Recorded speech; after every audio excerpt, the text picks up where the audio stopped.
a father would pass on his seeds to his son. Here, these are the seeds that work well in our particular location. We've bred these seeds for generations and generations to do well in this particular place and climate, this soil, this environment. But now all the seeds are produced by some central company. Nobody's producing seeds locally, and now even the rascal companies, they want to make seeds that don't produce any further seeds. Why? So the next year they can sell their seeds again and again and so on. So they're cheating. They're cheating. They're using this expert biological engineering and so on just to cheat people. If they use it for something good, that would be all right, but they're using it for cheating. So, yeah, they deserve to go out of business, just like the car companies. The car companies in the U.S., they make such crappy quality automobiles that nobody wants to buy them. So all the sales go to the Japanese and Korean and Chinese companies. And now they're almost broke, so what do? They go to Washington, oh, please give us millions and billions of dollars so that we don't go bankrupt. Well, wait a minute. Why didn't you just design good cars that the people want to buy? Why do you keep the same old 10, 15, 20-year-old technology? Why don't you adapt to the changes that are happening? Get with the times instead of behind them. Why don't they build electric cars and solar cars and steam cars and whatever kind of cars? Why aren't there 50 or 100 car companies in America today? There used to be. Guess what? In 1929, just before the big stock market crash, there were over 1,000 automobile companies in the U.S. Each one had their own technology, their own features, their own dealers, their own completely separate networks, like that. And that innovation is what created the American automobile of the 1930s and 40s, which was way ahead of anybody else's. But then, all those businesses, all those companies were consolidated by cheating business practices. They forced the small companies out of business or purchased them, bought them, merged with them, and formed these big companies. The problem with big companies is they cannot keep up with the changes. The changes now are accelerating. We've been saying this for years now, and it's actually happening. Before you thought we were just maybe trying to use scare tactics to fool everybody into hearing our teachings. But now you can see it on the news every day. The companies are failing, the banks are failing. Why? Because they're dishonest, they're cheating, and they're not keeping up with the changes. So, material knowledge is always subject to obsolescence because of change. But spiritual knowledge is never obsolete, because spiritual knowledge is eternal. We have said this over and over and over again. So please understand, everyone should be raising their own food. If you're not planting a garden, if you don't have, or at least a neighborhood garden co-op or something like that, you're going to be caught flat-footed when food prices go through the roof next year. They're already predicting 100% inflation of food prices in the next year. These are hard-headed, down-to-earth, practical, professional economists who are predicting this, not wild-eyed conspiracy theorists on YouTube. Okay, these are the authorities, the so-called establishment. They're predicting. So please take this advice. Start learning how to raise your own food now. Get a little piece of land, or get together with 3 or 4 friends and lease a small lot and plant vegetables. Start learning how to do it. Everybody's going to have to do it, or you're going to be really in a bind next year. So really what we need are agricultural co-ops, where everyone in the village or everyone in the neighborhood gets together, leases 20 acres, hires a crew to work it, and there's someone who knows what they're doing supervising it. So where does the expertise, the knowledge to do this come from? The answer is, it's not there.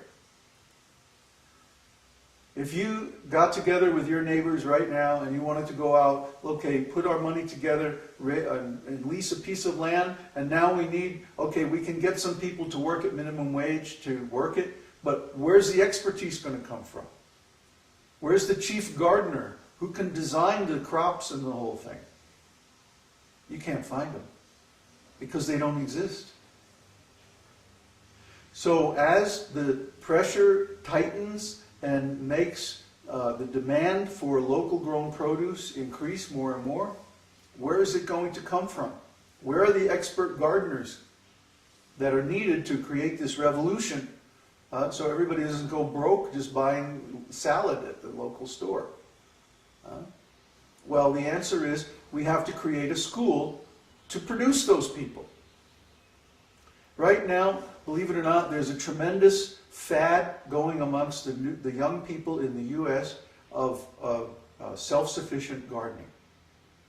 It hasn't hit the mainstream yet, but maybe in a year or so, then you'll start seeing it on the news. If you go on Google and you look up self-sufficiency or gardening or young farmers movement, look up the young farmers movement and you'll find there are thousands of young people all over the U.S. who already understand this. And they're going back to the land and they're starting to raise their own food. So what are we going to do? We're going to create the premier school for self-sufficient agricultural development in America. Yes, it's going to be in Chile. We like Chile. The climate is good, the people are friendly, and we have a good situation here because costs are very low compared to the U.S. If we wanted to do a project like this in the U.S., it would cost millions of dollars just to buy the land alone. What to speak of the promotion, the development, the whole thing. So what we want to do is buy a piece of land here in Chile and develop it a little bit, put some simple residential quarters on there.